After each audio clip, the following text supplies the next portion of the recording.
katakan sebuah komunikasi ofensif.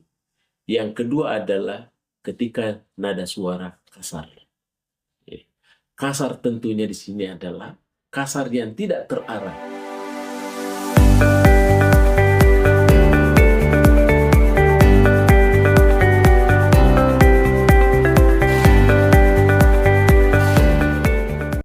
Assalamualaikum warahmatullahi wabarakatuh. Para pemirsaku sekalian dimanapun berada, terima kasih atas segala atensinya, selalu mencurahkan waktu untuk mengamati, melihat, menonton channel YouTube kita, Mr. Koronis, komunikasi romantis dan humanis. Baik para pemirsa sekalian dimanapun berada, tentu saja hari ini kita dalam keadaan sibuk ya, atau banyak kegiatan. Salah satu tujuan tentunya adalah bagaimana bisa menghandle kegiatan-kegiatan itu supaya bisa selesai tepat waktu, supaya bisa tercapai apa yang menjadi harapan-harapan kita. Tentu saja dalam keseharian kita ada prioritas-prioritas yang harus dilakukan, ada target-target yang harus dicapai. Ada cinta yang selalu kita harapkan. Namun tentunya cinta tidak selamanya dimiliki. Tapi ketika kita sudah miliki, cintailah apa yang sudah dimiliki. Tidak semua harapan-harapan cinta itu harus kesampaian. Tidak semua harapan-harapan cinta itu akan kita hadirkan bersama di dalam diri kita. Tetapi ketika sudah ada yang hadir dalam diri kita, itulah sesungguhnya bagaimana kita bisa mencintainya. Para pemirsa sekalian dimanapun berada, pada hari ini kita lagi berbicara tentang komunikasi tentunya ya.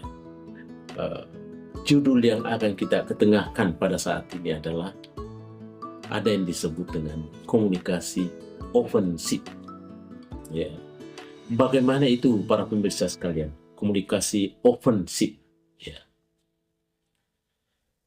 Sebetulnya ya, komunikasi ofensif ini adalah merupakan suatu istilah yang digunakan untuk menggambarkan perilaku atau tindakan yang menyerang, mengancam, atau bahkan menghina orang lain. Tentunya saja ya, dalam komunikasi ofensif ini tentu dilihat daripada konten bahasanya, ya, apa yang menjadi pesan bahasanya. Kemudian bisa juga dilihat cara berbahasanya, dan kemudian juga dapat dilihat gaya berbahasanya. Tentunya adakah unsur-unsur kekasaran? Adakah unsur-unsur agresif? Atau adakah unsur-unsur yang sifatnya menyinggung atau menghina? Itulah sesungguhnya yang terkait dan dicurigai sebagai komunikasi ofensif. Pada kesempatan ini para pemirsa sekalian, ada 5 hal yang akan saya sampaikan yang merupakan indikator-indikator, merupakan bentuk-bentuk indikasi sehingga komunikasi kita dicurigai sebagai komunikasi ofensif. Yang pertama para pemirsa sekalian, bila mana di dalam melakukan berbahasa, di dalam berbahasa, dalam berinteraksi, acap kali agresif, bahasa-bahasa agresif datang dan selalu menyerang. Itu artinya bahwa inilah yang bisa menandai bahwa sesungguhnya di dalam proses komunikasi ini terjadi yang namanya komunikasi ofensif. Itu yang pertama. Kemudian yang kedua para pemirsa sekalian, apa yang menandai sehingga proses komunikasi kita dikatakan sebuah komunikasi ofensif? Yang kedua adalah ketika nada suara kasar. Kasar tentunya di sini adalah kasar yang tidak terarah, kasar yang tidak terkontrol, kasar yang tentunya mempunyai makna tendensi-tendensi tertentu untuk pemenangan, maka ketika ini hadir di dalam proses komunikasi, maka ini bisa dicurigai sebagai satu indikator daripada komunikasi ofensif. Itu yang kedua.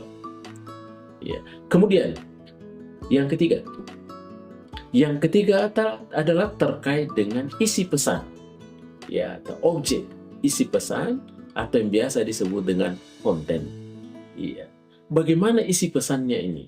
Bagaimana objek pesannya ini adalah ketika narasi-narasinya, diksi-diksi yang dibentuknya itu adalah diksi yang sifatnya menghakimi, menjudge, menjustifikasi, sifatnya memberikan penilaian-penilaian yang kadang-kala tidak akurat. Sehingga dengan demikian, ini juga menjadi pemicu timbulnya namanya komunikasi ofensif. Itu yang ketiga. Kemudian para pemirsa sekalian, yang keempat, di dalam komunikasi ofensif juga pasti kelihatan yang namanya kurang empati. Apa itu kurang empati? Kelihatannya tidak memperlihatkan satu kepedulian terhadap lawan bicaranya. Karena empati adalah kesanggupan seseorang untuk hidup di atas pemikiran orang lain.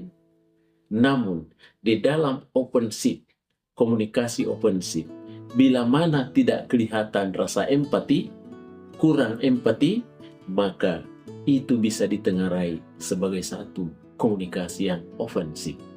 Dan yang terakhir para pemirsa sekalian, di dalam berkomunikasi secara ofensif, tentu kita tidak bisa lagi nafikan bahwa pasti terjadi penggunaan kata-kata kasar, penggunaan kata-kata umpatan, atau terjadi penggunaan kata-kata penghinaan atau merendahkan terhadap lawan bicaranya. Sehingga dengan demikian, ini bisa memperkuat komunikasi ofensif tadi. Para pemirsa sekalian dimanapun berada, kira-kira itulah menjadi penciri khas 5 yang saya kemukakan pada kesempatan ini terkait dengan komunikasi ofensif. Yang pertama adalah ketika dia menggunakan bahasa agresif yang sifatnya menyerang, dan kemudian yang kedua, nada suaranya tinggi, kasar atau keras, dan yang keempat adalah isi pesan-pesannya tentunya adalah sifatnya menghakimi.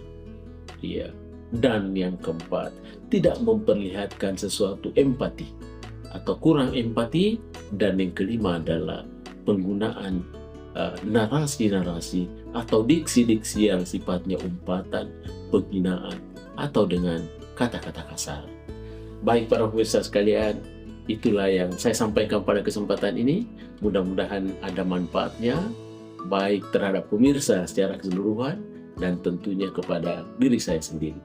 Baik para pemirsa sekalian, saya mohon diri, Mr. Koronis. Assalamualaikum warahmatullahi wabarakatuh. Mr. Koronis. Jangan lupa